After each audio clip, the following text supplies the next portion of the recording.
Hi dears, welcome to BCom online class. Today we are discussing Principles of Marketing, Block 1, Unit 2, Marketing Environment. Normally we describes about our environment, that is our surroundings.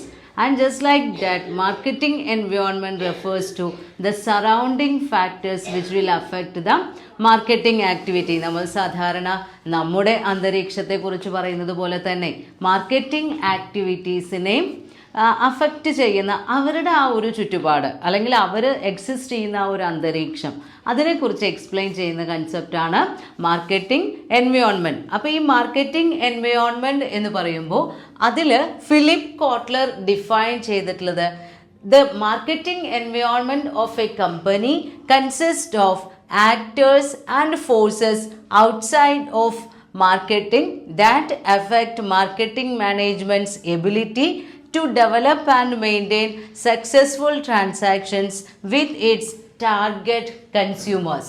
അപ്പോൾ എന്താണ് marketing environment എന്നുള്ള term കൊണ്ട് നമ്മൾ ഉദ്ദേശിക്കുന്നത്? അതിനെക്കുറിച്ച് Philip Kotler explain ചെയ്തിട്ടുള്ളത്, ഒരു കമ്പനിയുടെ മാർക്കറ്റിംഗ് എൻവയോൺമെൻറ്റ് എന്ന് പറഞ്ഞു കഴിഞ്ഞാൽ അതിൽ വരുന്നത് എന്തൊക്കെയാണ്? Consist of actors and forces. അതിൽ ഒരു കൂട്ടം ആളുകൾ, അതായത് ഒരു കൂട്ടം പ്രവർത്തകരും അല്ലെങ്കിൽ കുറച്ച് ശക്തികളും എന്നൊക്കെ നമ്മൾ പറയില്ലേ, അവരെന്താ ചെയ്യുന്നത്? ഔട്ട്സൈഡ് ഓഫ് മാർക്കറ്റിങ്ങിന് പുറത്തുള്ള കുറച്ച് ഫോഴ്സസ് അല്ലെങ്കിൽ കുറച്ച് പേഴ്സൺസ്, അവർ എന്തിനെ അഫക്റ്റ് ചെയ്യുന്നു?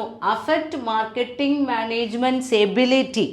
നമ്മളുടെ മാർക്കറ്റിംഗ് മാനേജ്മെൻറ്റിൻ്റെ എബിലിറ്റി, എന്തിനുള്ള കഴിവ്? എന്തിനുള്ള ability? To develop and maintain successful transactions with its target consumers. നമ്മൾക്കറിയാം മാർക്കറ്റിംഗ് എന്ന് പറയുന്ന പ്രോസസ്സിൻ്റെ ലക്ഷ്യം എന്ന് പറയുന്നത് to maintain a group of satisfied consumers ആണ്.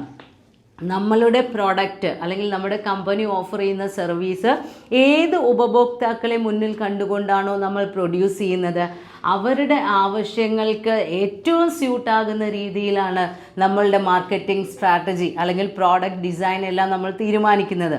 അപ്പോൾ ഈ കമ്പനി ഈ ടാർഗറ്റ് കൺസ്യൂമേഴ്സിനെ നന്നായി സാറ്റിസ്ഫൈ ചെയ്യാൻ വേണ്ടി അവരുടേതായ മാർക്കറ്റിംഗ് സ്ട്രാറ്റജികൾ ഡെവലപ്പ് ചെയ്യും, അത് മെയിൻറ്റെയിൻ ചെയ്യും. അതായത് പുതിയ പുതിയ സ്ട്രാറ്റജികൾ രൂപീകരിക്കും, അത് നിലനിർത്തി കൊണ്ടുപോകും. കാരണം അവരുടെ ലക്ഷ്യം എന്താണ്?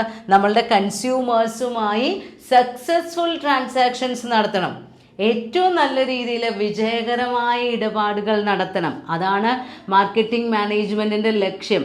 അപ്പോൾ ആ ലക്ഷ്യം നേടിയെടുക്കാൻ വേണ്ടി അവരെന്ത് ചെയ്യുന്നുണ്ട്? അവരുടേതായ സ്ട്രാറ്റജികൾ രൂപീകരിക്കുന്നുണ്ട്. അതാണ് നമ്മുടെ മാനേജ്മെൻറ്റിൻ്റെ എബിലിറ്റി എന്ന് പറയുന്നത്. അപ്പോൾ ആ എബിലിറ്റിയെ അഫക്റ്റ് ചെയ്യുന്ന മാർക്കറ്റിങ്ങിൻ്റെ പുറത്ത് നിൽക്കുന്ന ആളുകളും ഫോഴ്സുകളും, അതിനെയാണ് നമ്മൾ എന്ത് പറയുന്നത്? Marketing environment. ഇപ്പോൾ നമ്മൾ ഒരു സെൻറ്റൻസിൽ ചുരുക്കി പറയുകയാണെങ്കിൽ, ഒരു കമ്പനിയുടെ മാർക്കറ്റിംഗ് സ്ട്രാറ്റജിയെ സ്വാധീനിക്കാൻ കഴിവുള്ള ശക്തികൾ, അത് നമ്മളുടെ ബിസിനസ്സിൻ്റെ ഉള്ളിലുള്ളതാവാം അല്ലെങ്കിൽ പുറത്തുള്ളതാവാം. അങ്ങനെയുള്ള ഫോഴ്സുകളെ അല്ലെങ്കിൽ ആക്ടേഴ്സിനെയാണ് നമ്മൾ എന്ത് പറയുന്നത്? മാർക്കറ്റിംഗ് എൻവയോൺമെൻറ്റ് എന്ന് പറയുന്നത്. അപ്പോൾ മാർക്കറ്റിംഗ് മാനേജ്മെൻറ്റ് എന്ന് പറയുന്ന ഒരു ഗ്രൂപ്പ്, അവരുടെ ലക്ഷ്യം ടാർഗറ്റ് കൺസ്യൂമേഴ്സിനെ സക്സസ്ഫുൾ ട്രാൻസാക്ഷൻസിലൂടെ സാറ്റിസ്ഫൈഡായി നിലനിർത്തുക എന്നുള്ളതാണ്. അപ്പോൾ അതിനുവേണ്ടി ശ്രമിക്കുന്ന മാർക്കറ്റിംഗ് മാനേജ്മെൻറ്റിനെ അഫക്റ്റ് ചെയ്യുന്ന ആക്ടേഴ്സ് ആൻഡ് ഫോഴ്സസ്, അതിനെയാണ് നമ്മൾ എന്ത് പറയുന്നത്? മാർക്കറ്റിംഗ് എൻവയോൺമെൻറ്റ് എന്നുള്ള ടേം കൊണ്ട് അർത്ഥമാക്കുന്നത് എന്നാണ് ഫിലിപ്പ് കോട്ട്ലർ ഡിഫൈൻ ചെയ്തിട്ടുള്ളത്.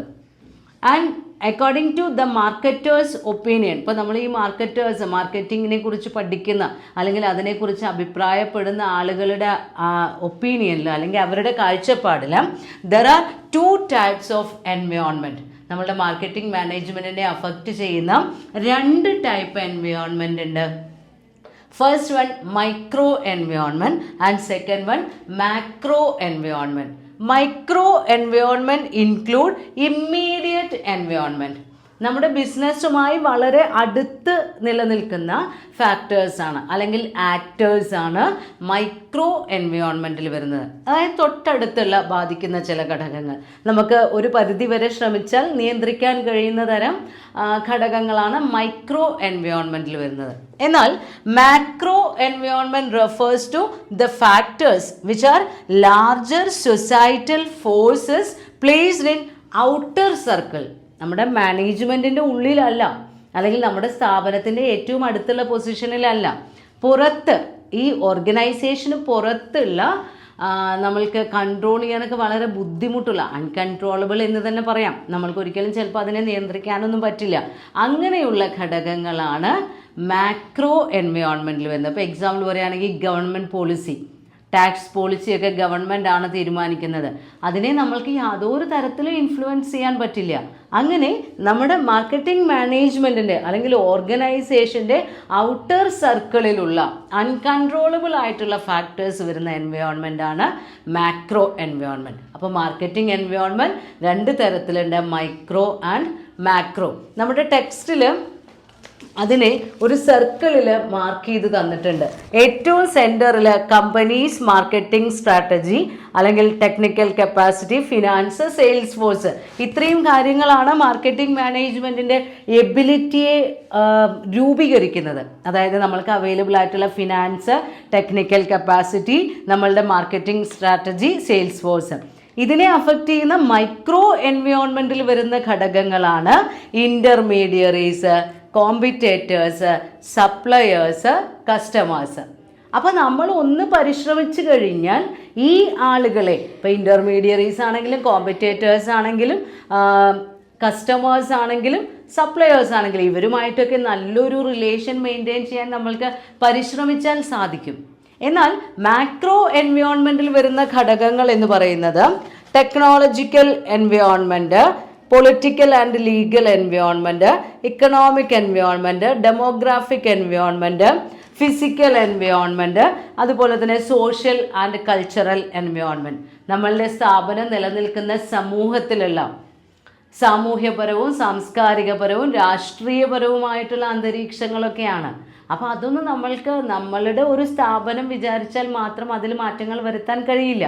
അപ്പോൾ മാക്രോ എൻവയോൺമെൻറ്റ് എന്ന് പറയുമ്പോൾ അത് അൺകൺട്രോളബിൾ ആണ്, നമ്മുടെ ഒരു പരിധിക്കുള്ളിൽ നിൽക്കുന്നതല്ല.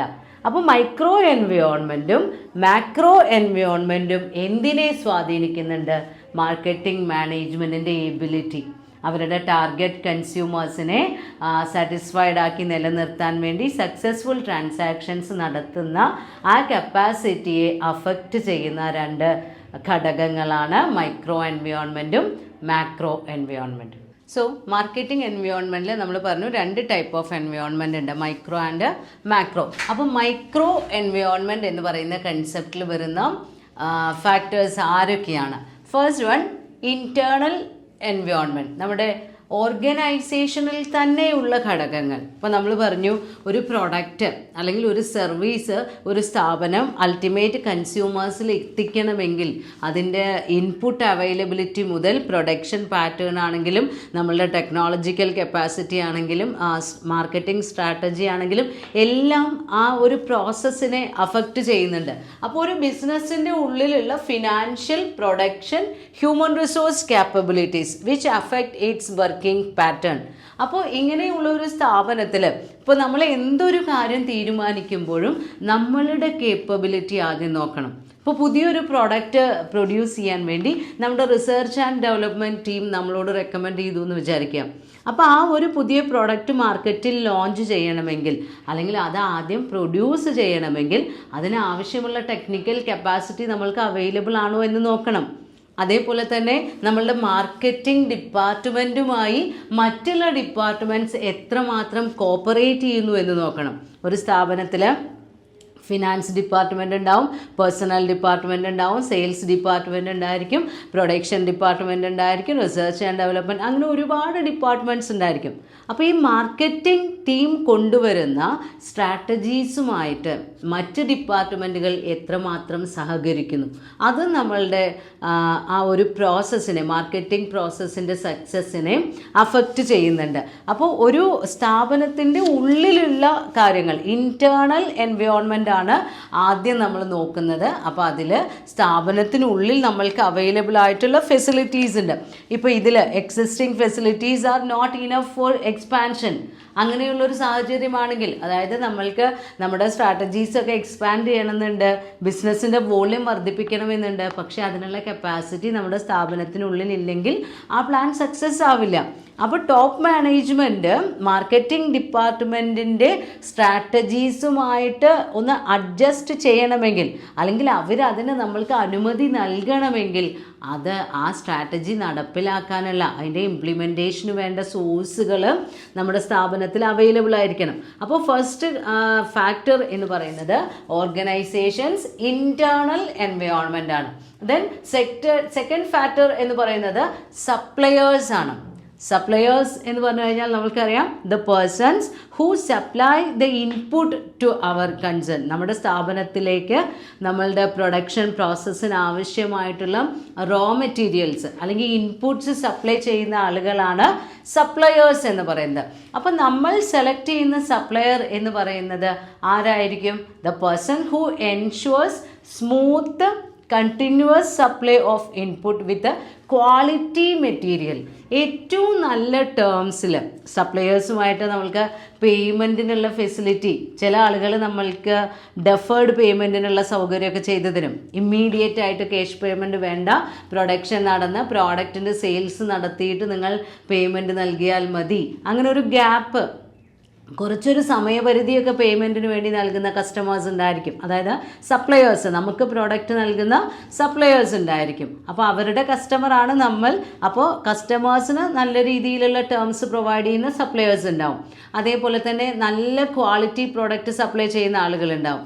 അപ്പോൾ നമ്പർ ഓഫ് സപ്ലയേഴ്സ് കൂടുന്തോറും നമ്മൾക്ക് സെലക്ട് ചെയ്യാനുള്ള ഓപ്ഷൻ കൂടുതൽ ലഭ്യമാവും. അതേസമയം ചില സാഹചര്യങ്ങളിൽ ഷോർട്ടേജ് ഓഫ് മെറ്റീരിയൽ വരുമ്പോൾ നമ്മൾക്ക് അത്ര അധികം സപ്ലയേഴ്സ് അവൈലബിൾ അല്ല എന്നുള്ള സാഹചര്യമാണെങ്കിൽ ഏതാണോ നമ്മൾക്ക് അനുകൂലമായി തോന്നുന്ന ടേംസ് പറയുന്നത്, ആ സപ്ലയറുടെ ഡിമാൻഡ്സ് നമ്മൾ അംഗീകരിക്കേണ്ടി വരും.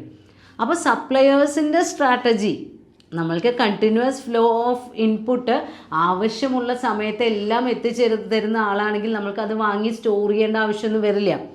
അപ്പോൾ എങ്ങനെയുള്ള ടേംസിലുള്ള സപ്ലയേഴ്സാണ് നമ്മൾക്ക് അവൈലബിൾ ആയിട്ടുള്ളത്, അതും മാർക്കറ്റിംഗ് സ്ട്രാറ്റജിയെ അഫക്റ്റ് ചെയ്യും. ദെൻ അടുത്തതായി പറയുന്നത് ആരാ? ഇൻ്റർമീഡിയറീസ് ആണ്. ഇൻ്റർമീഡിയറീസ് എന്ന് പറയുമ്പോൾ നോർമലി നമ്മൾക്കറിയാം, പ്രൊഡ്യൂസേഴ്സ് പ്രോഡക്റ്റ് അല്ലെങ്കിൽ സർവീസ് പ്രൊഡ്യൂസ് ചെയ്യുന്നു. ആ പ്രോഡക്റ്റ് അൾട്ടിമേറ്റ് കൺസ്യൂമേഴ്സിലേക്ക് ചില കേസുകളിൽ പ്രൊഡ്യൂസേഴ്സ് തന്നെ നേരിട്ട് എത്തിക്കും. അല്ലാത്ത സമയം പ്രൊഡ്യൂസേഴ്സ് ആ പ്രൊഡക്ഷൻ ഫങ്ഷൻ മാത്രമേ നോക്കുള്ളൂ. അത് കഴിഞ്ഞ് അവരുടെ പ്രോഡക്റ്റ് അവർ വേറെയുള്ള ആളുകളെ ഏൽപ്പിക്കും. എന്തിനു വേണ്ടിയാണ്? ആ അൾട്ടിമേറ്റ് കൺസ്യൂമേഴ്സിൽ ഈ പ്രോഡക്റ്റ് അൾട്ടിമേറ്റ് കൺസ്യൂമേഴ്സിൻ്റെ കൈകളിൽ എത്തിച്ചു കൊടുക്കാൻ വേണ്ടി ചില ഇടനിലക്കാരെ നിയോഗിക്കും. അവരെയാണ് നമ്മൾ എന്ത് പറയുന്നത്? ഇൻ്റർമീഡിയറീസ് എന്ന് പറയുന്നത്.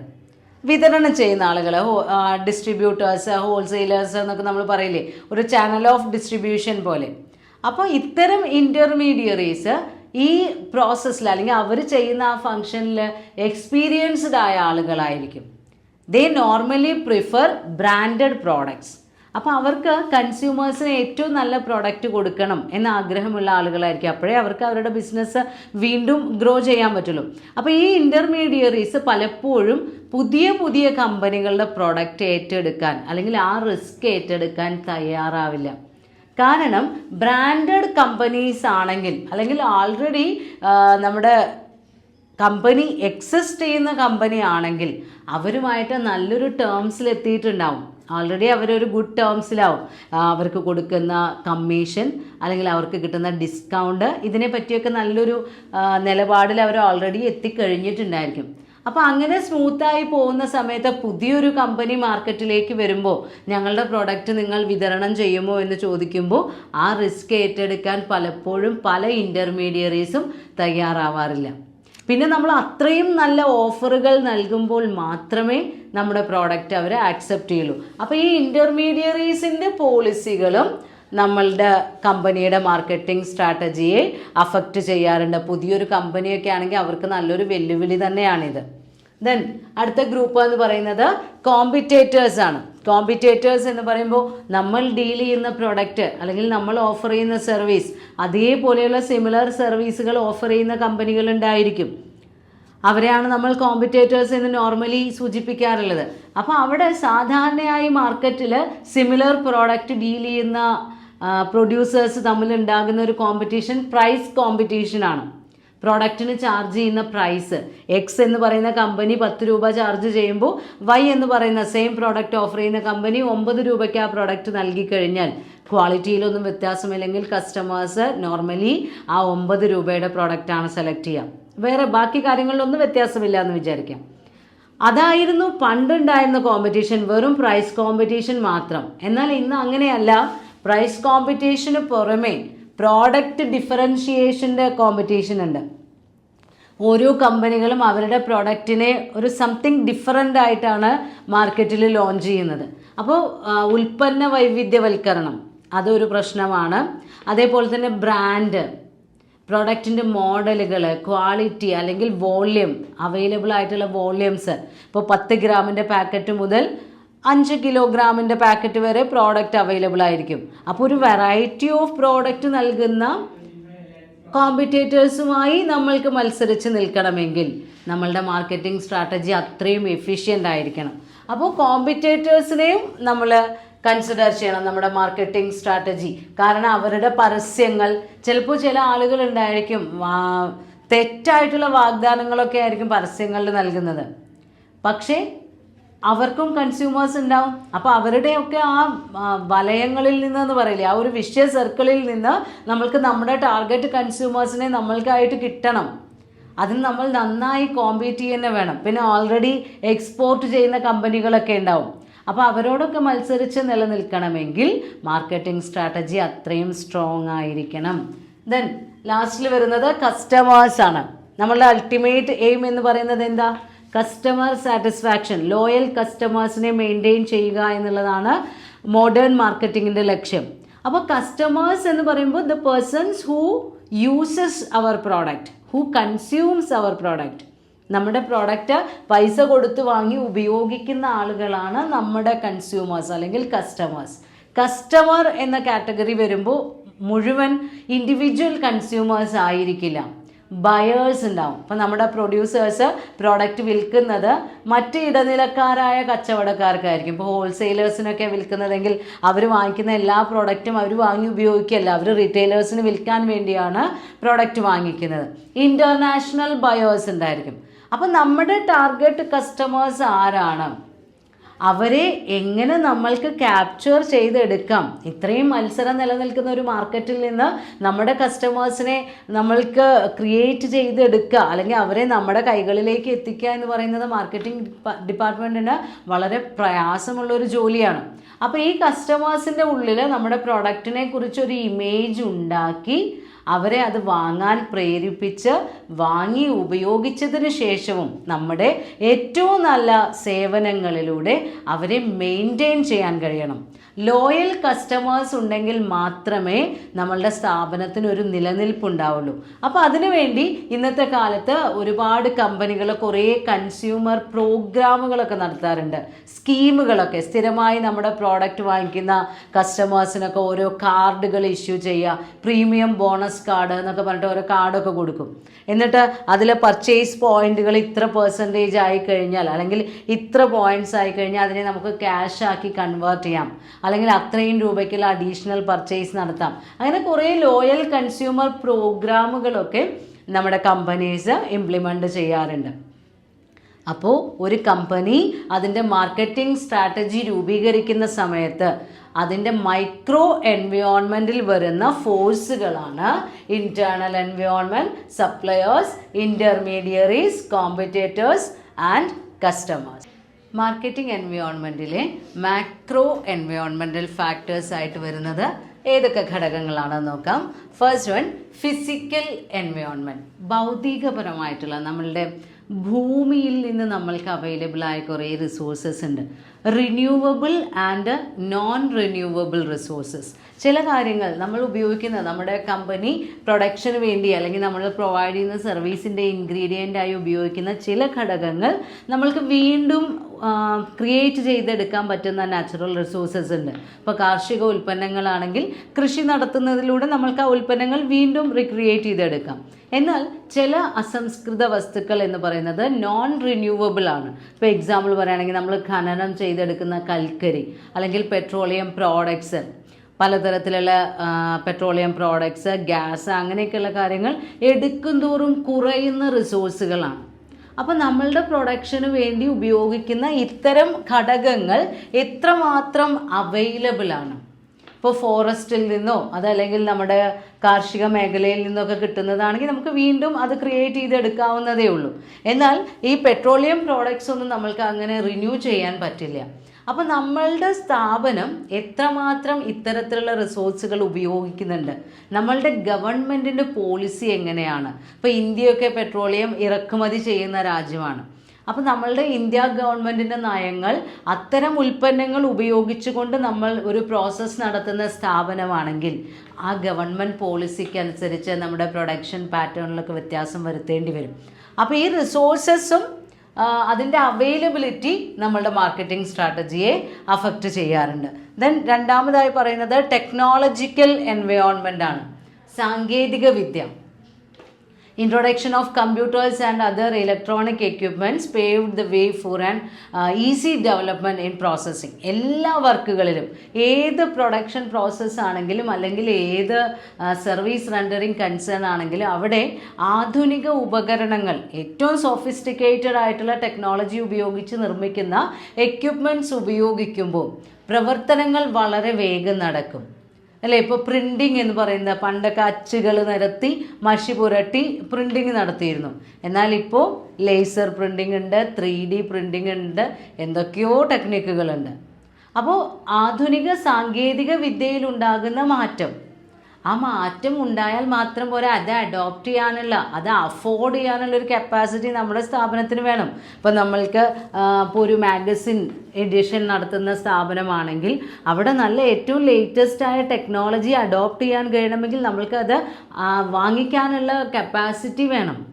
അപ്പോൾ ടെക്നോളജിക്കൽ ഡെവലപ്മെൻറ്റ്, പുതിയ പുതിയ ടെക്നോളജീസിൻ്റെ ഇൻട്രൊഡക്ഷൻ, അതും നമ്മളുടെ മാർക്കറ്റിംഗ് സ്ട്രാറ്റജി അല്ലെങ്കിൽ മാർക്കറ്റിംഗ് മാനേജ്മെൻറ്റിൻ്റെ എബിലിറ്റിയെ സ്വാധീനിക്കാറുണ്ട്.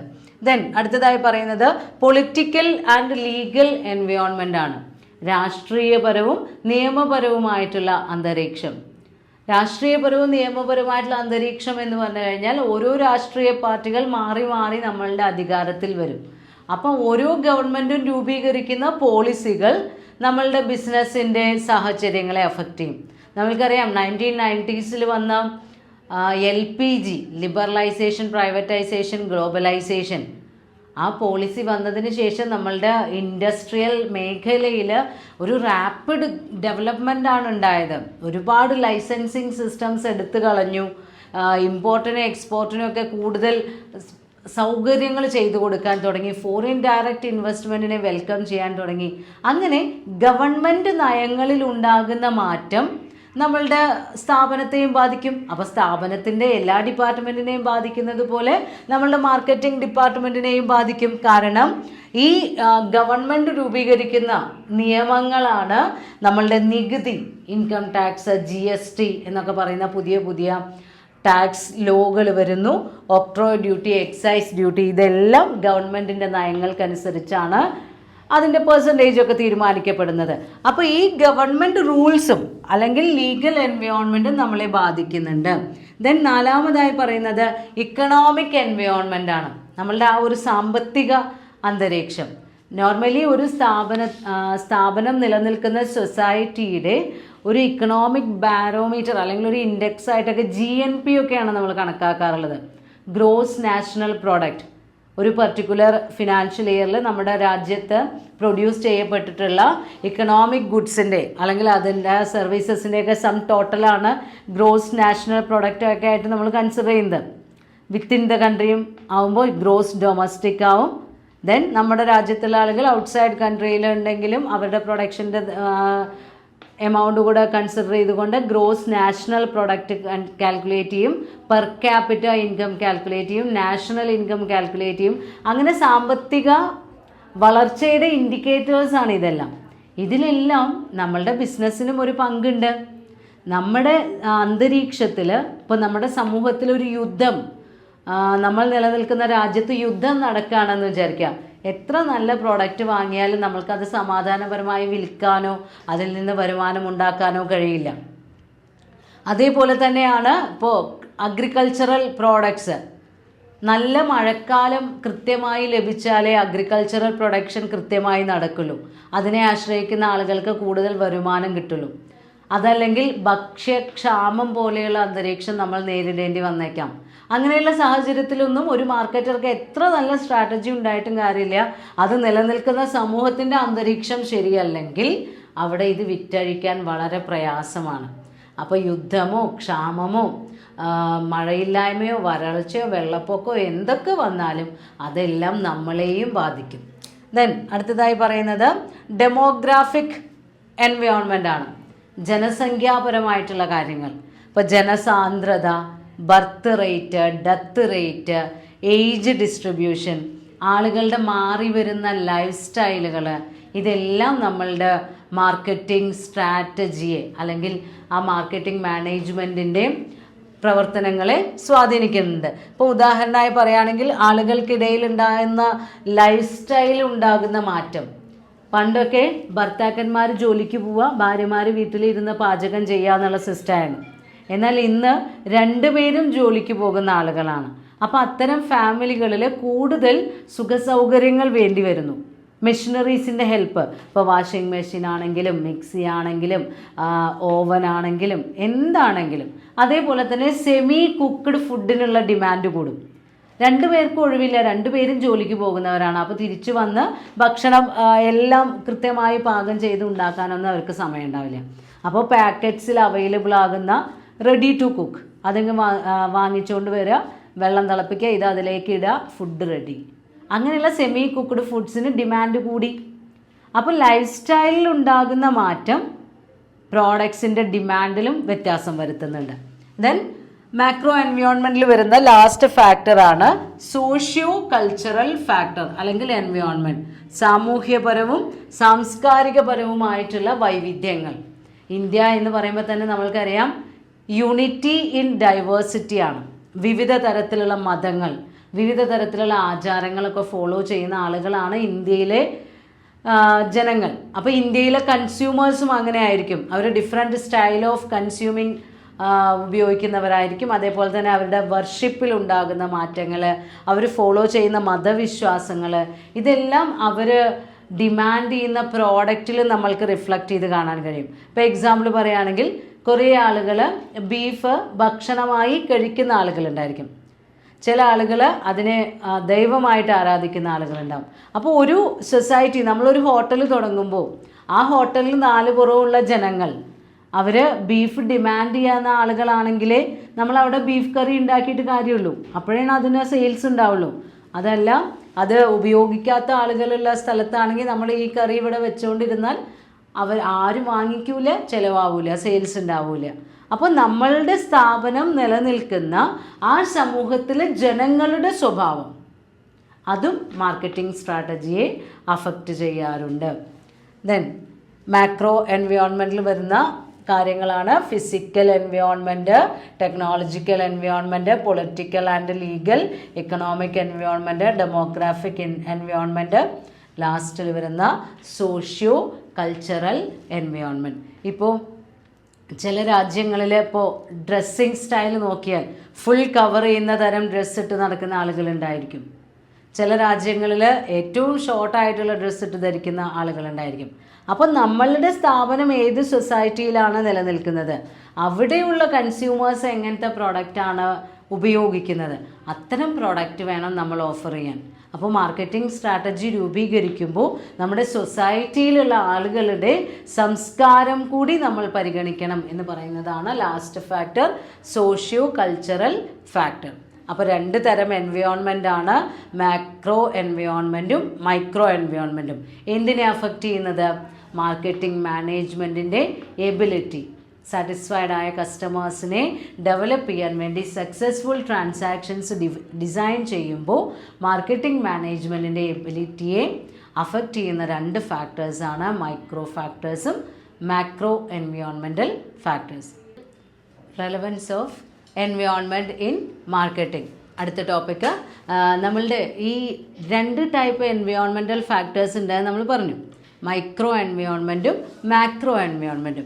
അപ്പോൾ ഈ ഇത്തരം ഫാക്ടേഴ്സിൻ്റെ എൻവയോൺമെൻറ്റൽ ഫാക്ടേഴ്സ് നമ്മളുടെ മാർക്കറ്റിംഗ് സ്ട്രാറ്റജിയെ എങ്ങനെയെല്ലാമാണ് അഫക്റ്റ് ചെയ്യുന്നത്, അതാണ് അതിൻ്റെ പ്രാധാന്യം. ഇപ്പോൾ നമ്മൾ ഓരോ പോയിൻറ്റും പറയുമ്പോൾ ഏകദേശം നമ്മൾ അതിൻ്റെ കൂടെ തന്നെ പറഞ്ഞിട്ടുണ്ട്. ഈ ഫാക്ടേഴ്സിനെ എല്ലാം കൺസിഡർ ചെയ്തുകൊണ്ട് വേണം നമ്മളുടെ സ്ഥാപനം മുന്നോട്ട് പോവേണ്ടത്. കാരണം സ്ഥാപനത്തിനുള്ളിൽ അവൈലബിൾ ആയിട്ടുള്ള financial, technological, human resource and അത് ഉപയോഗിക്കുന്ന നാച്ചുറൽ റിസോഴ്സസിൻ്റെ അവൈലബിലിറ്റി, ഇതെല്ലാം കൺസിഡർ ചെയ്ത് മാർക്കറ്റിംഗ് സ്ട്രാറ്റജീസ് ഫോം ചെയ്താൽ മാത്രമേ നമ്മൾക്ക് നമ്മളുടെ എക്കണോമിക് എൻവയോൺമെൻറ്റിൽ നിലനിന്ന് പോകാൻ കഴിയുള്ളൂ. അപ്പോൾ ഇത്തരം മാക്രോ എൻവയോൺമെൻറ്റൽ ഫാക്ടേഴ്സ് എന്ന് പറഞ്ഞു കഴിഞ്ഞാൽ അത് അൺകൺട്രോളബിൾ ഫാക്ടേഴ്സാണ്, നമ്മൾക്കൊന്നും ചെയ്യാൻ പറ്റില്ല. അപ്പോൾ ആ ഫാക്ടേഴ്സിനനുസരിച്ച് നമ്മൾക്ക് മുന്നോട്ട് പോവാം. എന്നാൽ ഒരു പരിധി വരെ നമ്മൾക്ക് നിയന്ത്രിക്കാൻ കഴിയുന്നതാണ് മൈക്രോ എൻവയോൺമെൻറ്റൽ ഫാക്ടേഴ്സ്. ഇപ്പോൾ നമ്മളുടെ കസ്റ്റമേഴ്സിൻ്റെ ഡിമാൻഡ് അനുസരിച്ച് നമ്മൾക്ക് പ്രോഡക്റ്റ് സ്ട്രാറ്റജി അല്ലെങ്കിൽ മാർക്കറ്റിംഗ് മിക്സ് സ്ട്രാറ്റജിയൊക്കെ ഡിസൈൻ ചെയ്യാം. അതേപോലെ തന്നെ കോമ്പറ്റേറ്റേഴ്സിനെ കൺസിഡർ ചെയ്യാം. അപ്പോൾ ഒരു അൺസർട്ടൻ ആയിട്ടുള്ള മാർക്കറ്റിംഗ് എൻവയോൺമെൻറ്റിൽ നമ്മൾക്ക് ഗ്രോത്ത് വേണമെങ്കിൽ ഈ ഫാക്ടേഴ്സിനെ എല്ലാം കൺസിഡർ ചെയ്തുകൊണ്ടുള്ള സ്ട്രാറ്റജീസ് രൂപീകരിക്കേണ്ടി വരും. അതേപോലെ ഇന്ത്യയിൽ മാർക്കറ്റിംഗ് എൻവയോൺമെൻറ്റ് ഇൻ ഇന്ത്യ എന്ന് പറഞ്ഞു കഴിഞ്ഞാൽ നമുക്കറിയാം ഒരു ഡെവലപ്പിംഗ് കൺട്രിയാണ്, വികസിച്ചുകൊണ്ടിരിക്കുന്നതേ ഉള്ളൂ. വിദേശ രാജ്യങ്ങളിലെ പോലെ അത്രയും കൂടുതൽ ടെക്നോളജിക്കൽ ഫെസിലിറ്റീസോ അല്ലെങ്കിൽ അത്രയും ഹയർ ലെവൽ ഓഫ് ഇൻകം ഉള്ള കൺസ്യൂമേഴ്സോ ഒന്നും ഇന്ത്യയിലില്ല. ഇന്ത്യയിൽ ഭൂരിഭാഗം ആളുകളും ഇന്നും കൃഷിയെ ആശ്രയിച്ച് ജീവിക്കുന്നവരാണ്. കാരണം നമ്മളുടെ ഇപ്പോൾ ഒരുപാട് ജനസംഖ്യയുടെ ഒരു നിശ്ചിത, ഇപ്പോൾ ഒരു 65% എന്ന് നമ്മൾക്ക് പറയാം. അത്രയും ആളുകൾ കാർഷിക പ്രവൃത്തിയാണ് അവരുടെ സോഴ്സ് ഓഫ് ഇൻകം, അഗ്രികൾച്ചറിനെ ഡിപ്പെൻഡ് ചെയ്യുന്നതാണ്. നമ്മൾ GDPയും GNPയും ഒക്കെ കാൽക്കുലേറ്റ് ചെയ്യുമ്പോൾ അതിൽ ഏറ്റവും കൂടുതൽ കോൺട്രിബ്യൂട്ട് ചെയ്യുന്ന സെക്ടർ അഗ്രികൾച്ചറൽ സെക്ടറാണ്. അപ്പോൾ ഈ റൂറൽ ഏരിയയിലുള്ള കൺസ്യൂമേഴ്സ് എന്ന് പറയുമ്പോൾ അവരുടെ പർച്ചേസിങ് കപ്പാസിറ്റി വളരെ കുറവാണ്. അവർക്ക് അത്യാവശ്യമുള്ള പ്രോഡക്ട്സ് മാത്രമേ വാങ്ങി ഉപയോഗിക്കുള്ളൂ. വിദേശ രാജ്യങ്ങളിലൊന്നും ചിലവാകുന്നത് പോലെയുള്ള പ്രീമിയം ലക്ഷറി പ്രോഡക്റ്റ് ഒന്നും നമ്മുടെ ഇന്ത്യയിലെ പല സ്ഥലങ്ങളിലും വിൽപ്പന നടന്നുകൊള്ളണമെന്നില്ല. അതിനൊന്നും ഡിമാൻഡ് തന്നെ ചിലപ്പോൾ ഉണ്ടാവില്ല. അപ്പോൾ ഇത്തരം കൺസ്യൂമേഴ്സിനെ മുന്നിൽ കണ്ടുകൊണ്ട് വേണം നമ്മൾ മാർക്കറ്റിംഗ് സ്ട്രാറ്റജീസ് അഡോപ്റ്റ് ചെയ്യേണ്ടത്.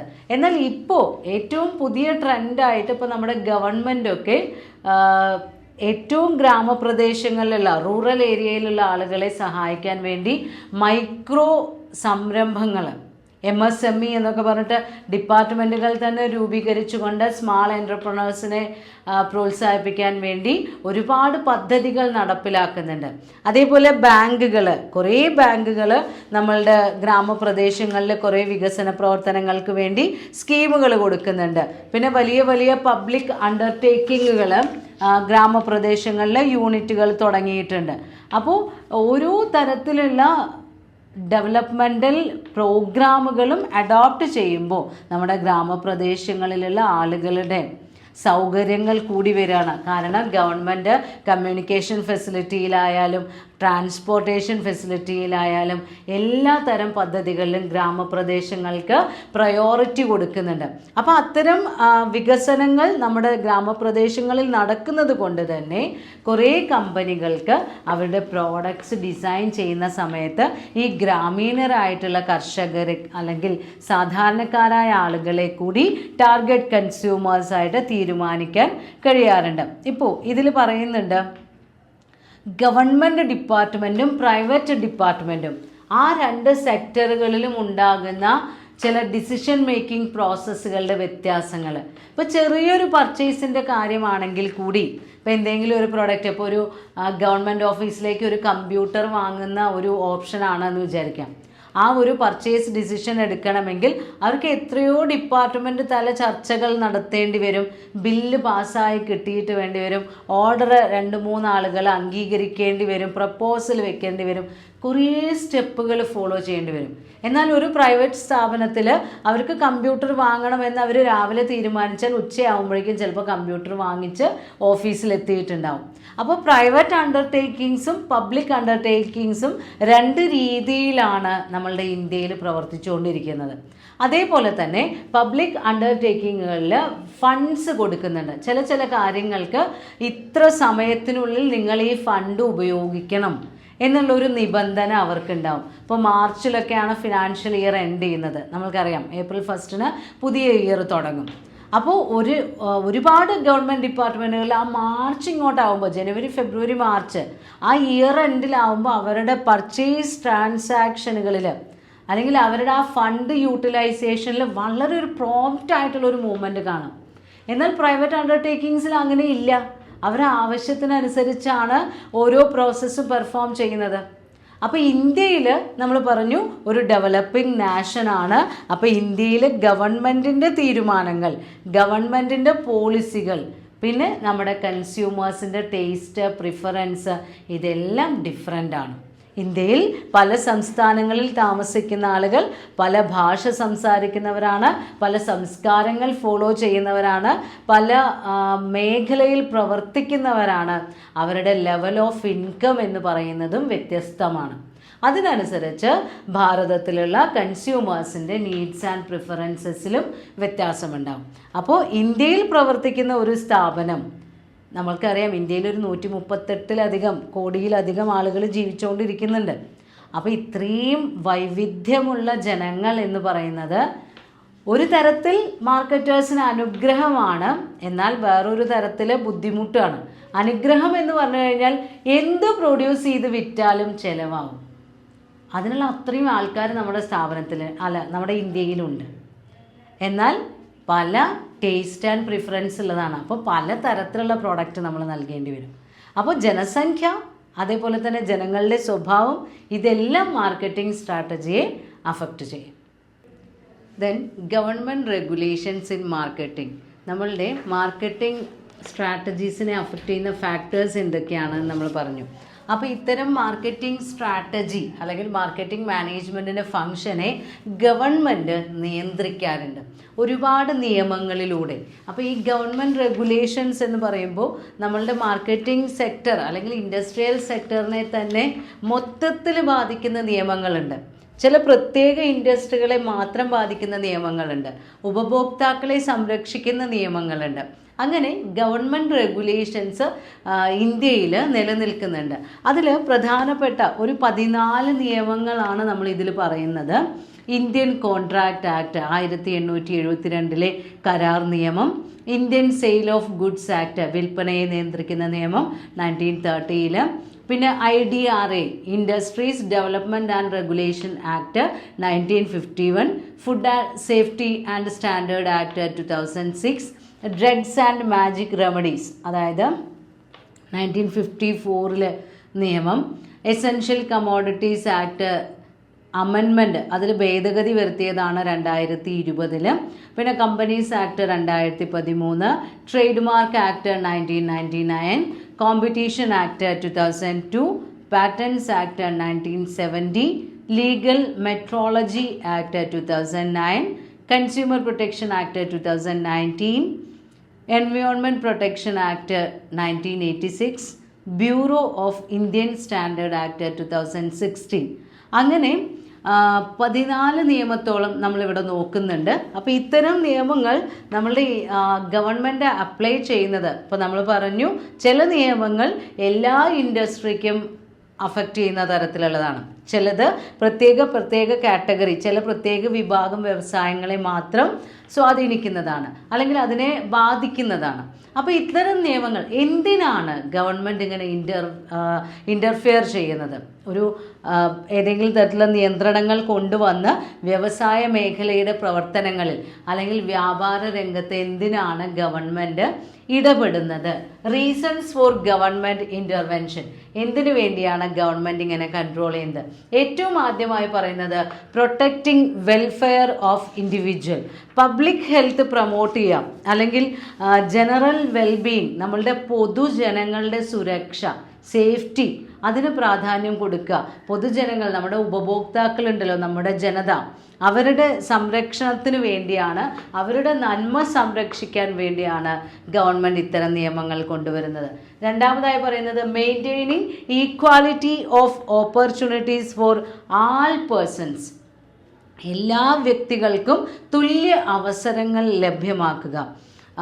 അതേപോലെ തന്നെ, അതായത് പ്രത്യേക മതത്തിനോ വിഭാഗത്തിനോ ഒരു തരത്തിലുള്ള പ്രത്യേകതകൾ, വിവേചനങ്ങളില്ലാതെ എല്ലാവർക്കും തുല്യ അവസരങ്ങൾ ഉറപ്പാക്കുക. ദെൻ മൂന്നാമതായി പറയുന്നത് restraining business from harmful practices. നമ്മൾ ചില നിയമങ്ങളിൽ പറഞ്ഞിട്ടുണ്ട്, ചില വ്യാപാര പ്രവർത്തനങ്ങൾ പൊതുജനങ്ങൾക്ക് അപകടമുണ്ടാക്കുന്നതാണ്. അപ്പോൾ അതിനെ ഗവൺമെൻറ് നിരോധിക്കും. റെസ്ട്രിക്റ്റീവ് ട്രേഡ് പ്രാക്ടീസസ് എന്ന് പറഞ്ഞിട്ട് കുറേ വ്യാപാര പ്രവർത്തനങ്ങളെ ഗവൺമെൻറ് തന്നെ ഡിക്ലെയർ ചെയ്തിട്ടുണ്ട്. അതേപോലെ UTP, അൺഫെയർ ട്രേഡ് പ്രാക്ടീസ്, ഇതൊന്നും നമ്മുടെ വ്യാപാരികൾ നടത്താൻ പാടില്ല എന്ന് ഗവൺമെൻറ് ഡിക്ലെയർ ചെയ്തിട്ടുണ്ട്. അപ്പം നമ്മുടെ ബിസിനസ് മേഖല മറ്റുള്ളവർക്ക് ഉപദ്രവം ഉണ്ടാക്കുന്നതാവരുത്, അതിൽ നിന്ന് അവരെ തടയണം. അതിനും ഗവൺമെൻറ് നിയന്ത്രണം വേണം. Then protecting small firms from threat of unfair trade practices. നമ്മുടെ ഇക്കണോമിയിൽ വലിയ വലിയ സ്ഥാപനങ്ങളുണ്ടായിരിക്കും, ചെറുകിട സ്ഥാപനങ്ങളുണ്ടാവും, വളരെ ചെറിയ മൈക്രോ സംരംഭങ്ങൾ വരെ ഉണ്ടാവും. അപ്പോൾ ഈ ചെറിയ ചെറിയ സ്ഥാപനങ്ങളെ സംരക്ഷിക്കുക. എന്തിൽ നിന്ന്? വലിയ വലിയ ബിഗ് കോർപ്പറേറ്റുകൾ ഉണ്ടാവും, MNCകൾ, മൾട്ടിനാഷണൽ കമ്പനികളൊക്കെ ഉണ്ടായിരിക്കും. അത്തരം കോർപ്പറേറ്റുകൾ ഒരുപാട് അൺഫെയർ ട്രേഡ് പ്രാക്ടീസസ് ഒക്കെ നടത്തും അവരുടെ സക്സസ്സിന് വേണ്ടി. കാരണം അവർക്ക് ഇഷ്ടംപോലെ റിസോഴ്സസ് അവൈലബിൾ ആണ്, ഏത് പോളിസി വേണമെങ്കിൽ അപ്ലൈ ചെയ്യാനുള്ള കപ്പാസിറ്റി ഉണ്ട്. അപ്പോൾ അങ്ങനെയുള്ളവരുടെ ഈ പ്രവർത്തനങ്ങളിൽ നിന്ന് അത് പാവപ്പെട്ട ചെറിയ സംരംഭങ്ങൾക്ക് വളരെ ഭീഷണിയായി തീരും. അത്തരം ഭീഷണികളിൽ നിന്ന് ചെറുകിട സ്ഥാപനങ്ങളെ സംരക്ഷിക്കുക എന്നുള്ള ലക്ഷ്യത്തോടു കൂടിയാണ് ഗവൺമെൻറ് പല നിയമങ്ങളും കൊണ്ടുവന്നിട്ടുള്ളത്. പിന്നെ പറയുന്നത് കൺസേർവിങ് നാച്ചുറൽ റിസോഴ്സസ്, നമ്മുടെ നാട്ടിലുള്ള, നമ്മുടെ ദേശത്തുള്ള പ്രകൃതി വിഭവങ്ങളെ സംരക്ഷിക്കുക. പിന്നെ വരുന്നത് ഏതാ? Preventing concentration of economic power and wealth, സമ്പത്ത് സമൂഹത്തിലെ ചിലരുടെ കൈകളിൽ മാത്രം കേന്ദ്രീകരിക്കപ്പെടുന്ന പ്രവർത്തനത്തെ തടയുക. അതായത് എല്ലാവർക്കും തുല്യ അവസരങ്ങൾ കൊടുക്കുക, എല്ലാവരിലേക്കും ഇൻകം എത്തിക്കുക, എല്ലാവരുടെ കൺസംഷൻ പാറ്റേണിനെയും ഒരു ലിമിറ്റിൽ നിൽക്കുന്നത് പോലെ കൺട്രോൾ ചെയ്യുക. അങ്ങനെ എക്കണോമിക് വെൽത്ത് കോൺസെൻട്രേറ്റ് ചെയ്യുന്നത് തടയുക. പിന്നെ വരുന്നത് ഏതാ? എൻകറേജ് ഇൻഡസ്ട്രിയൽ ഗ്രോത്ത്, നമ്മുടെ നാട്ടിലുള്ള വ്യവസായ മേഖലയുടെ വളർച്ചയ്ക്ക് പുരോഗതി ഉണ്ടാവാൻ, അതിൻ്റെ വളർച്ചയെ പ്രോത്സാഹിപ്പിക്കുക. ഇതിനൊക്കെ വേണ്ടിയാണ് ഗവൺമെൻറ് നിയന്ത്രണങ്ങൾ കൊണ്ടുവരുന്നത്. പിന്നെ ലാസ്റ്റിൽ പറയുന്നുണ്ട് protecting the economy from dominance by foreign investors and helping save the valuable foreign exchange resources. നമ്മൾ പറഞ്ഞു പുതിയ ഇക്കണോമിക് പോളിസി 1990s വന്നതിന് ശേഷം ഫോറിൻ ഡയറക്റ്റ് ഇൻവെസ്റ്റ്മെൻ്റ് ഒക്കെ വളരെയധികം പ്രോത്സാഹിപ്പിക്കപ്പെടുന്നുണ്ട്. പക്ഷേ എന്ന് വിചാരിച്ച് നമ്മുടെ നാട്ടിലെ കമ്പോളങ്ങൾ വിദേശ കുത്തകകൾ നിയന്ത്രിക്കുന്നത് അല്ലെങ്കിൽ വിദേശ ഇൻവെസ്റ്റേഴ്സ് നമ്മളിൽ ഒരു ആധിപത്യം ഉണ്ടാക്കുന്നത് തടയാനും നമ്മളുടെ ഗവൺമെൻറ് ഇത്തരം നിയന്ത്രണങ്ങളിലൂടെ ശ്രദ്ധിക്കുന്നുണ്ട്. അപ്പോൾ വ്യവസായ മേഖലയിൽ അല്ലെങ്കിൽ ഈ ഒരു മാർക്കറ്റിംഗ് മേഖലയിലെല്ലാം ഇത്തരം നിയമങ്ങൾ, ഇപ്പോൾ ഒരുപാട് നിയമങ്ങളുടെ പേര് നമ്മൾ പറഞ്ഞു, അത്തരം നിയമങ്ങളെല്ലാം ഗവൺമെൻറ് കൊണ്ടുവരുന്നത് ആ വ്യവസായത്തിൻ്റെയും അതിൻ്റെ ഗുണം അനുഭവിക്കുന്ന അല്ലെങ്കിൽ അതിൻ്റെ പ്രോഡക്റ്റ് വാങ്ങി ഉപയോഗിക്കുന്ന പൊതുജനത്തിൻ്റെയും നന്മയ്ക്ക് വേണ്ടിയാണ്. അപ്പോൾ ഏതൊക്കെയാണ് ഇത്തരം നിയമങ്ങൾ? അതിൽ ആദ്യത്തെ നിയമമാണ് ഇന്ത്യൻ കോൺട്രാക്റ്റ് ആക്ട് 1872. 1872 ഇന്ത്യയിൽ രൂപീകരിക്കപ്പെടുന്ന കരാറുകൾ എങ്ങനെയുള്ളതാവണം, അതിലുള്ള ഏർപ്പെടുന്ന വ്യക്തികൾക്കുള്ള അവകാശങ്ങൾ എന്തൊക്കെയാണ്, ഒരു ലീഗൽ വാലിഡ് ആയിട്ടുള്ള കോൺട്രാക്റ്റിന് വേണ്ട എസെൻഷ്യൽസ് എന്തൊക്കെയാണ്, ഒരു കരാർ ലംഘിച്ചു കഴിഞ്ഞാൽ അതിന് നഷ്ടം പറ്റുന്ന വ്യക്തിക്ക് കിട്ടുന്ന പരിഹാരങ്ങൾ എന്തൊക്കെയാണ്, എവിടെയാണ് നമ്മൾക്ക് ഇതിനെതിരെ പരാതിപ്പെടാൻ കഴിയുക, കരാർ ലംഘനത്തിനുള്ള ശിക്ഷ എന്താണ്, ഇതിനെക്കുറിച്ചെല്ലാം എക്സ്പ്ലെയിൻ ചെയ്യുന്ന നിയമമാണ് Indian contract act. According to that act, a contract means an agreement which is enforceable at law എന്നാണ് പറയുന്നത്. ഒരു നിയമത്തിന് മുന്നിൽ വില കിട്ടുന്ന ഒരു എഗ്രിമെൻ്റ് ആണ് കോൺട്രാക്റ്റ്. കോൺട്രാക്റ്റിൽ 2 വ്യക്തികളുണ്ടായിരിക്കും, കോൺട്രാക്ടറും അതുപോലെ തന്നെ കോൺട്രാക്റ്റിയും. ആരാണോ ഒരു ഓഫർ നൽകുന്ന ആളും ആ ഓഫർ സ്വീകരിക്കുന്ന ആളും ഉണ്ടാവും. 2 പേർക്കും റൈറ്റ്സ് ആൻഡ് ഡ്യൂട്ടീസ് ഉണ്ട്. അത് രണ്ടും കൃത്യമായി അവർ പാലിച്ചു കഴിഞ്ഞാൽ മാത്രമേ ആ കോൺട്രാക്റ്റ് പെർഫോം ചെയ്തു എന്ന് നമ്മൾക്ക് പറയാൻ കഴിയുള്ളൂ. അപ്പോൾ ആ കോൺട്രാക്റ്റിൽ ഏർപ്പെടുന്ന ആളുകളുടെ അവകാശങ്ങളെക്കുറിച്ചും ചുമതലകളെക്കുറിച്ചും അതുപോലെ അവർ കരാർ ലംഘിച്ചാൽ ഉണ്ടാകുന്ന ഭവിഷ്യത്തുകളെക്കുറിച്ചും എല്ലാം എക്സ്പ്ലെയിൻ ചെയ്യുന്ന നിയമമാണ് ഇന്ത്യൻ കരാർ നിയമം. ദെൻ രണ്ടാമത്തെ നിയമമാണ് Indian sale of goods act. വിൽപ്പനയെ നിയന്ത്രിക്കുന്ന നിയമം. സെയിൽ ഓഫ് ഗുഡ്സ് എന്ന് പറഞ്ഞാൽ നമ്മൾക്കറിയാം transfer of title from seller to buyer. ഒരു പ്രൊഡക്റ്റ് സെല്ലറിൽ നിന്ന് ബയർ വാങ്ങിക്കുമ്പോൾ അതിൻ്റെ ആ ഉടമസ്ഥാവകാശം സെല്ലറിൽ നിന്ന് ബയറിലേക്ക് ട്രാൻസ്ഫർ ചെയ്യപ്പെടുന്നു. അതിന് കുറേ ലീഗൽ റൂൾസ് ഉണ്ട്.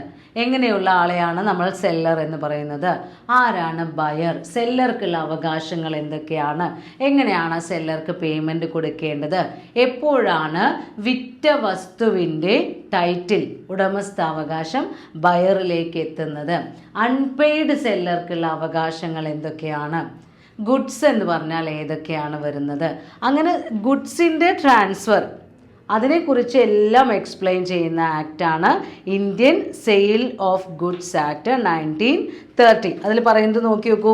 Rights and duties of the buyer, transfer of property rules, rules regarding delivery of goods as well as the rights of unpaid seller. നമ്മൾ പ്രൊഡക്റ്റൊക്കെ വാങ്ങിച്ചിട്ടുണ്ടാവും, ചിലപ്പോൾ അയാൾക്ക് പൈസ കൊടുത്തിട്ടുണ്ടാവില്ല. അങ്ങനെയുള്ള അൺപെയ്ഡ് സെല്ലർക്ക് ആ വസ്തുക്കൾ എത്ര വരെയാണ് കൈവശം വയ്ക്കാനുള്ള ചുമതല, അത് കഴിഞ്ഞ് ആ വസ്തുക്കൾ ലേലം വിൽക്കാനുള്ള അവകാശമുണ്ടോ, ഇതിനെക്കുറിച്ചെല്ലാം എക്സ്പ്ലെയിൻ ചെയ്യുന്ന നിയമമാണ് സെയിൽ ഓഫ് ഗുഡ്സ് ആക്ട്. ഈ റൂൾസിൻ്റെ ഒന്നും ഈ നിയമങ്ങളുടെ ഒന്നും ഡീറ്റെയിൽസ് നിങ്ങൾക്ക് പഠിക്കാനില്ല. ജസ്റ്റ് പേരും അതിലെന്താണ് പ്രധാനമായി ഉൾക്കൊള്ളിച്ചിട്ടുള്ളത് എന്താണ് അത്രേ നിങ്ങൾക്ക് പഠിക്കാനുള്ളൂ. ദെൻ മൂന്നാമത്തെ നിയമമാണ് industrial development and regulation act 1951.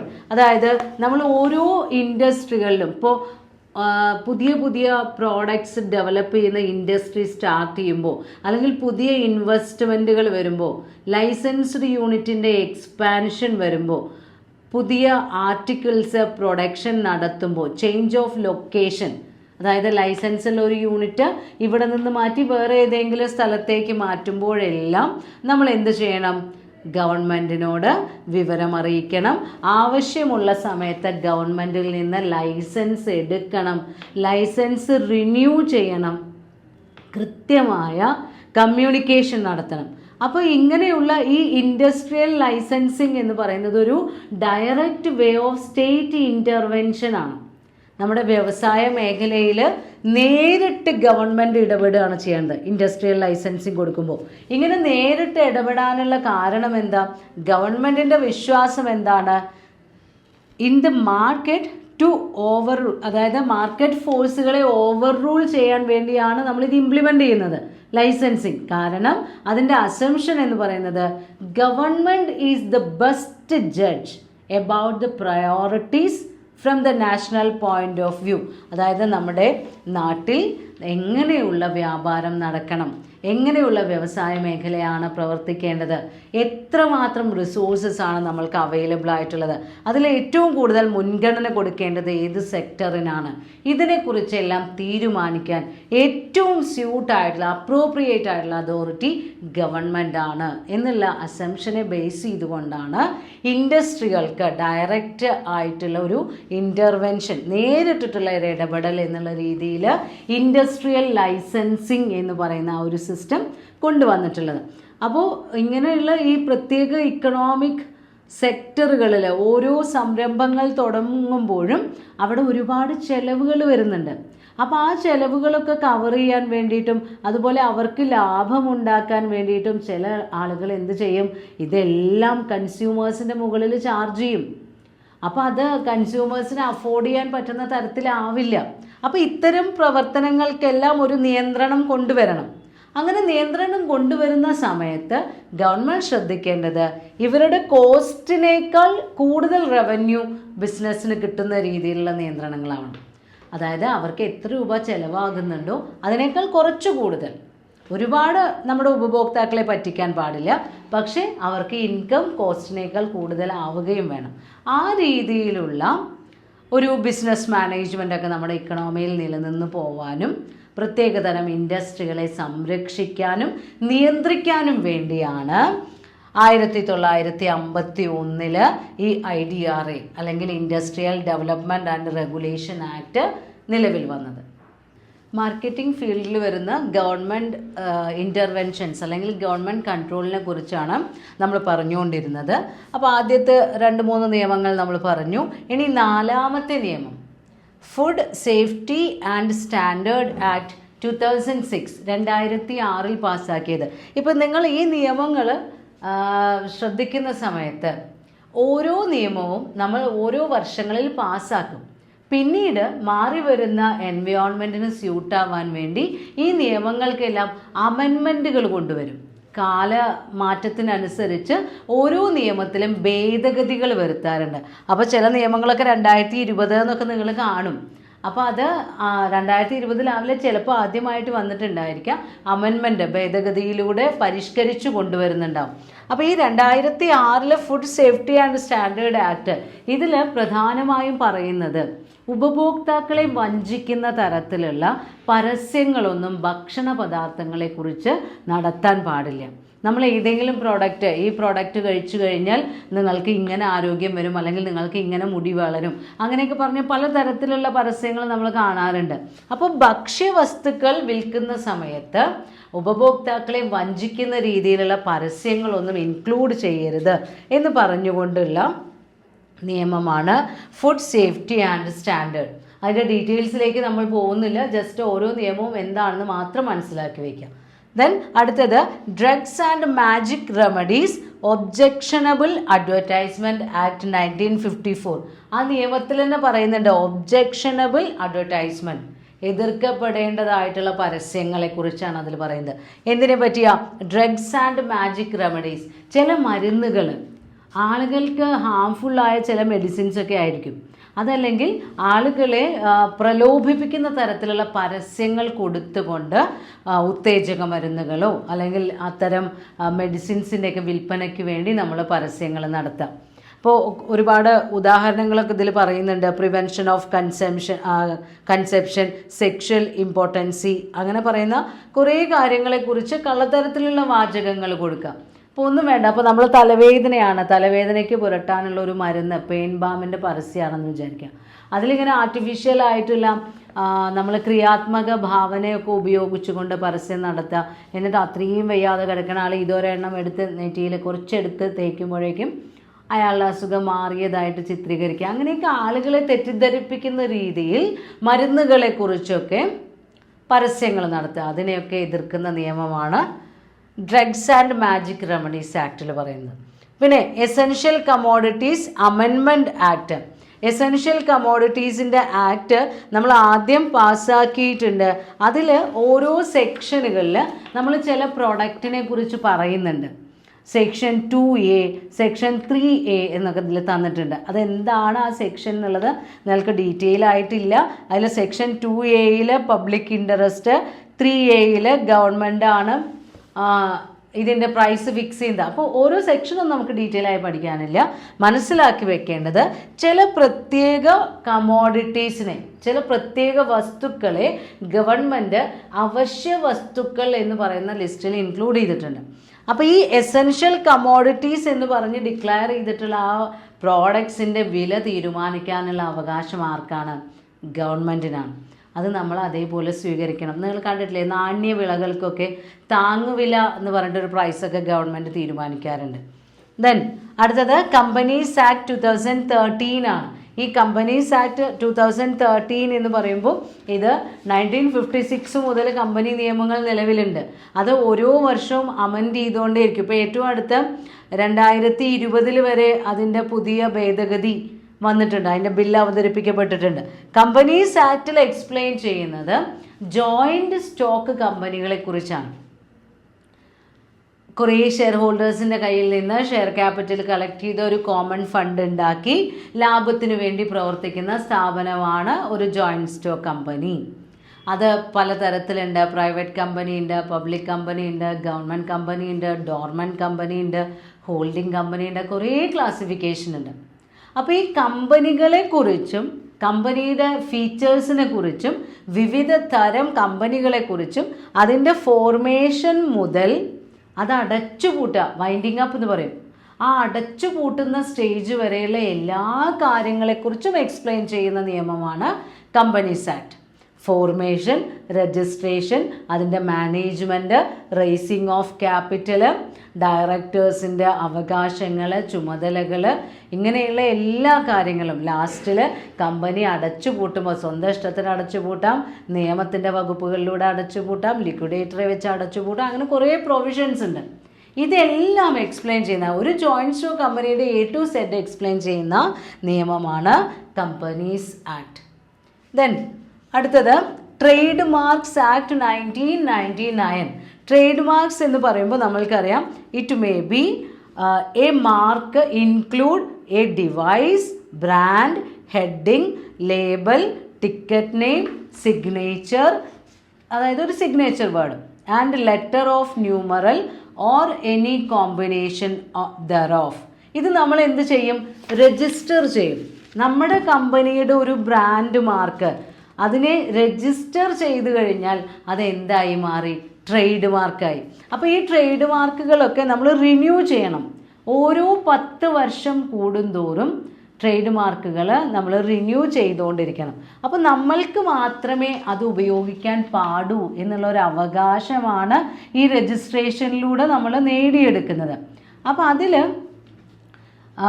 ഇതിൻ്റെ ലക്ഷ്യം, ഇങ്ങനെയുള്ളൊരു നിയമമൊക്കെ കൊണ്ടുവരാനുള്ള ലക്ഷ്യം, an action against the registration of similar marks. ചില ആൾക്കാർ എന്ത് ചെയ്യും? ചില പ്രോഡക്റ്റിൻ്റെ ട്രേഡ് മാർക്ക് വളരെ പ്രശസ്തമാണെങ്കിൽ അതിനോട് ഏകദേശം അതേപോലെ തോന്നുന്ന രീതിയിൽ ട്രേഡ് മാർക്കൊക്കെ രൂപീകരിക്കും, സിമിലർ മാർക്സ് ഉണ്ടാക്കി രജിസ്റ്റർ ചെയ്യും. അപ്പോൾ അതൊക്കെ തടയാം. അതേപോലെ തന്നെ രജിസ്റ്റർ ചെയ്തിട്ടുള്ള വെൽ നോൺ ട്രേഡ് മാർക്കിൻ്റെ മിസ്യൂസ് തടയാം. ചില കമ്പനികൾ അവർക്ക് നല്ല പ്രശസ്തി ഉണ്ടെങ്കിൽ ആ ട്രേഡ് മാർക്ക് ഉപയോഗിച്ചുകൊണ്ട് ആളുകൾക്ക് അപകടം വരുന്ന രീതിയിലുള്ള പ്രവർത്തനങ്ങളിലൊക്കെ ഏർപ്പെട്ട് കഴിഞ്ഞാൽ അതിൽ നിന്നെല്ലാം അവരെ തടയാം. അങ്ങനെയുള്ള ഒബ്ജക്റ്റുകളോടൊക്കെയാണ് നമ്മൾ ഏത് നിയമം കൊണ്ടുവന്നത്? ട്രേഡ് മാർക്സ് ആക്ട് 1999 ഗവൺമെൻറ് പാസ്സാക്കിയത്. ഇനി അടുത്ത നിയമം എന്ന് പറയുന്നത് കോമ്പറ്റീഷൻ ആക്റ്റാണ്. കോമ്പറ്റീഷൻ ആക്ട് ഇയർ വരുന്നത് 2002.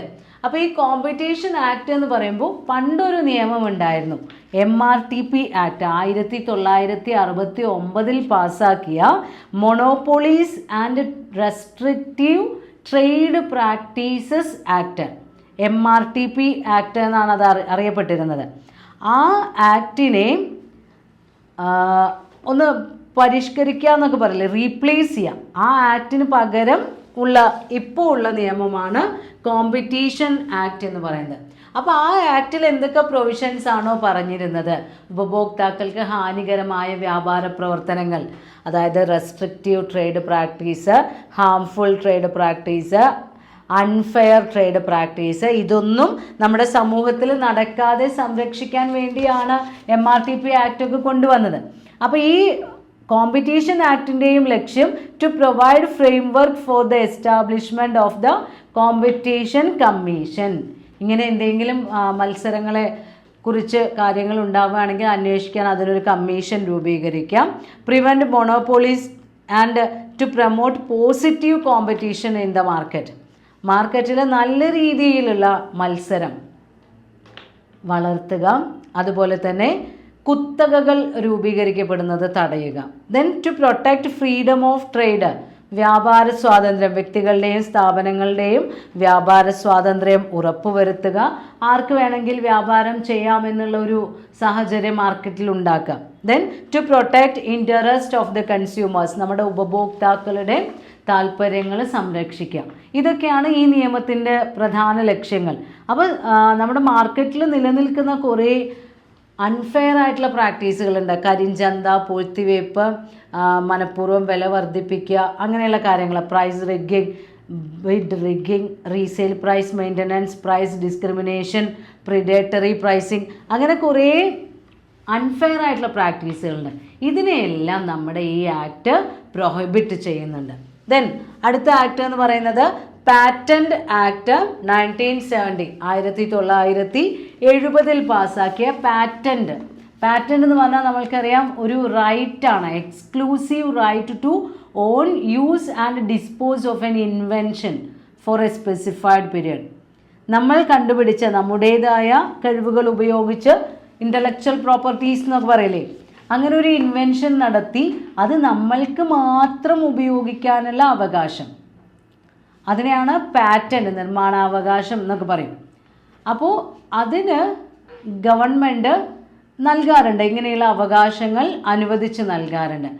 അതിന് ഈ നിയമവും 1970 അത് 72 പാറ്റന്റ് റൂൾസായി, പിന്നെ 72 പാറ്റന്റ് ആൻഡ് ഡിസൈൻസ് ആക്ട്.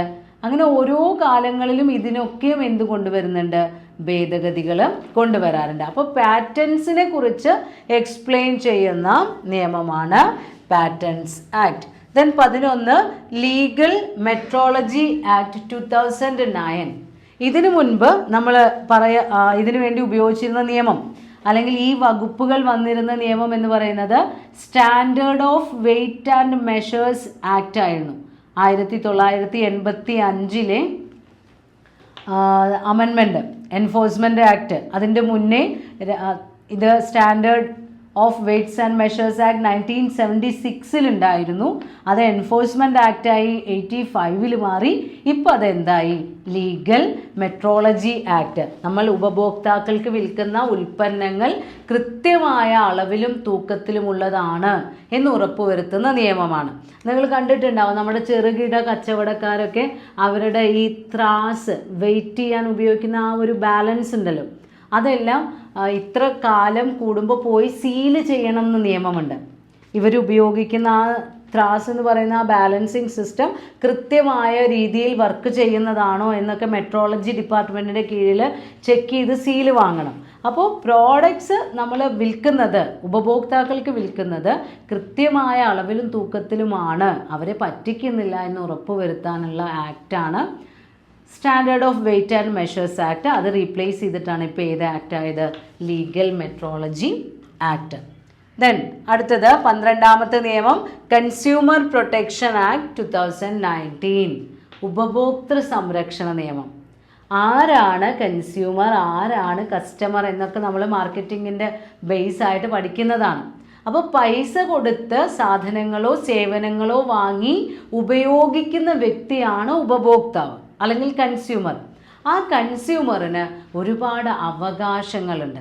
ഈ കൺസ്യൂമർ പ്രൊട്ടക്ഷൻ ആക്ട് കൊണ്ടുവന്നത് to ensure the rights of consumers or to protect the consumers from the clutches of producers. ലാഭത്തിന് വേണ്ടി മാത്രം പ്രവർത്തിക്കുന്ന ഉൽപ്പാദകരുടെ ചൂഷണത്തിൽ നിന്നും നമ്മളുടെ ഉപഭോക്താക്കളെ സംരക്ഷിക്കാൻ, അവരുടെ അവകാശങ്ങൾ സംരക്ഷിക്കാനാണ് ഉപഭോക്തൃ സംരക്ഷണ നിയമം വന്നത്.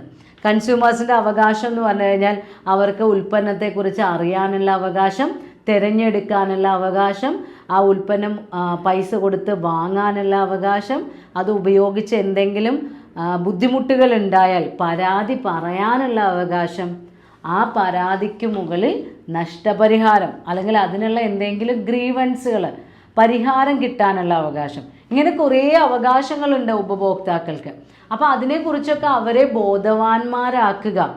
ദെൻ നമ്മളുടെ ഉൽപ്പാദകർക്ക് നല്ലൊരു ഉപഭോക്താക്കളെ സംരക്ഷിക്കാനുള്ളൊരു അവബോധം പ്രൊഡ്യൂസേഴ്സിൻ്റെ ഉള്ളിൽ ക്രിയേറ്റ് ചെയ്യുക. അങ്ങനെയൊക്കെയുള്ള ലക്ഷ്യത്തോടെയാണ് ഉപഭോക്തൃ സംരക്ഷണ നിയമം കൊണ്ടുവന്നിട്ടുള്ളത്. ഗവൺമെൻറ് അതിനുവേണ്ടി പ്രത്യേക പ്രോഗ്രാമുകളൊക്കെ നടത്താറുണ്ട്. ഉണരൂ ഉപഭോക്താവെ ഉണരൂ എന്നൊക്കെ പറഞ്ഞുകൊണ്ട് റേഡിയോയിലൊക്കെ സ്പെഷ്യൽ പ്രോഗ്രാമുകളൊക്കെ വെച്ച് കൺസ്യൂമേഴ്സിന് ഈ നിയമത്തെക്കുറിച്ചും അവരുടെ അവകാശങ്ങളെക്കുറിച്ചും ബോധവൽക്കരണ ക്ലാസ്സുകളൊക്കെ നമ്മുടെ ഗവൺമെൻറ് നൽകാറുണ്ട്. ദെൻ അടുത്ത നിയമമാണ് എൻവയോൺമെൻറ്റ് ആക്ട്, പരിസ്ഥിതി നിയമം. എൻവയോൺമെൻറ്റ് പ്രൊട്ടക്ഷൻ എന്നുള്ളൊരു വാക്കും കൂടെ അതിലുണ്ട്, പരിസ്ഥിതി സംരക്ഷണ നിയമം. അപ്പോൾ നമ്മളുടെ പ്രകൃതിയെ സംരക്ഷിക്കാൻ വേണ്ടിയുള്ള നിയമമാണിത്. അപ്പോൾ ഏതെങ്കിലും ഒരു ബിസിനസ് അവരുടെ റോ മെറ്റീരിയൽസായി ഉപയോഗിക്കുന്ന വസ്തുക്കളോ അവർ പ്രൊഡ്യൂസ് ചെയ്യുന്ന വസ്തുക്കളോ നമ്മുടെ അന്തരീക്ഷത്തിന് ഹാനികരമാണെങ്കിൽ അതിനെ തടയുക എന്നുള്ളതാണ് ഈ എൻവയോൺമെൻറ്റ് പ്രൊട്ടക്ഷൻ ആക്ടിൻ്റെ ലക്ഷ്യം. അപ്പോൾ അത് എന്തെങ്കിലും ഒരു സബ്സ്റ്റൻസ് ആയിക്കോട്ടെ. ഇതിൽ പറയുന്നുണ്ട് environment include water, air and land. അപ്പോൾ ഇതിൽ അന്തരീക്ഷം എന്ന് പറയുമ്പോൾ ജലമലിനീകരണമാവാം, വായുമലിനീകരണമാവാം, അന്തരീക്ഷത്തിലുള്ള ഏതെങ്കിലും പ്ലാന്റിൻ്റെയോ ഹ്യൂമൻ ബീയിങ്സിൻ്റെയോ ലിവിങ് ക്രീച്ചേഴ്സിൻ്റെയോ ആർക്കും അപകടം വരുത്തുന്ന രീതിയിലുള്ള any solid, liquid or gas substance അത് നമ്മുടെ ബിസിനസ്സിലുണ്ടെങ്കിൽ ഇൻജൂറിയസ് ടു എൻവയോൺമെൻ്റ് ആണ് എന്ന് തെളിഞ്ഞു കഴിഞ്ഞാൽ അതിനെ പ്രിവെൻറ്റ് ചെയ്യുക, നിരോധിക്കുക, തടയുക. അതിനു വേണ്ടിയുള്ള നിയമമാണ് എൻവയോൺമെൻറ്റ് പ്രൊട്ടക്ഷൻ ആക്ട്. ദെൻ 14ാമത്തെ നിയമം bureau of Indian standards act 2016. നിങ്ങൾ BIS ഹാൾമാർക്ക് മുദ്ര എന്നൊക്കെ കേട്ടിട്ടുണ്ടാവും ഗോൾഡിനെ കുറിച്ചൊക്കെ പറയുമ്പോൾ. അപ്പോൾ ഓരോ പ്രൊഡക്റ്റും നമ്മൾ ഒരു പർട്ടിക്കുലർ സ്റ്റാൻഡേർഡിലായിരിക്കണം, അത് നിർബന്ധമാണ്, മാൻഡേറ്ററിയാണ്. ചില പ്രോഡക്റ്റുകൾ, ഇതിൻ്റെ കീഴിൽ വരുന്ന പ്രോഡക്റ്റുകൾ BIS ഹാൾമാർക്ക് മുദ്ര ഉള്ളത് മാത്രമേ വിൽക്കാൻ പാടൂ എന്ന് പറയുന്ന നിയമമാണ് bureau of Indian standard act. It provides for the establishment of a bureau for the harmonious development of activities of standardization, marking and quality certification of goods for matters connected therewith or incidental thereto. അപ്പോൾ ഇതിൽ പറയുന്ന വസ്തുക്കൾ അതിൻ്റെ quality ഉറപ്പുവരുത്തുന്ന certificate നിങ്ങൾ കണ്ടിട്ടില്ലേ? നമ്മൾ gold വാങ്ങുമ്പോൾ അതിൽ BIS ഹാൾമാർക്ക്ഡ് മുദ്ര ഉണ്ടോ എന്ന് നിങ്ങൾ ഉറപ്പുവരുത്തണം എന്നൊക്കെ പറയാറുണ്ട്. 916 എന്ന് റെക്കോർഡ് ചെയ്തിട്ടുണ്ടോ എന്ന് നോക്കണം എന്നൊക്കെ പറയാറുണ്ട്. നമ്മൾ പരസ്യങ്ങളിലൂടെയൊക്കെ കേട്ടിട്ടുണ്ട്. ചില സ്ഥാപനങ്ങൾ പരസ്യം ചെയ്യുമ്പോൾ ഞങ്ങളിങ്ങനെ BIS ഹാൾമാർക്ക് ഉള്ളതാണ്, ISI മുദ്ര, അങ്ങനെയൊക്കെ കേട്ടിട്ടില്ലേ? അപ്പോൾ പ്രോഡക്ട്സിൻ്റെ ക്വാളിറ്റി ഉറപ്പുവരുത്താൻ, അത് കൺഫർമേഷൻ ടു സ്റ്റാൻഡേർഡ് ആണ് എന്ന് എൻഷുർ ചെയ്യാൻ വേണ്ടി ഇൻട്രൊഡ്യൂസ് ചെയ്ത നിയമമാണ് bureau of Indian standards act. അപ്പോൾ മാർക്കറ്റിങ്ങിനെ അഫക്റ്റ് ചെയ്യുന്ന നമ്മളുടെ ഗവൺമെൻറ് കൊണ്ടുവന്നിട്ടുള്ള 14 നിയമങ്ങളെക്കുറിച്ചാണ് നമ്മളിവിടെ പറഞ്ഞത്.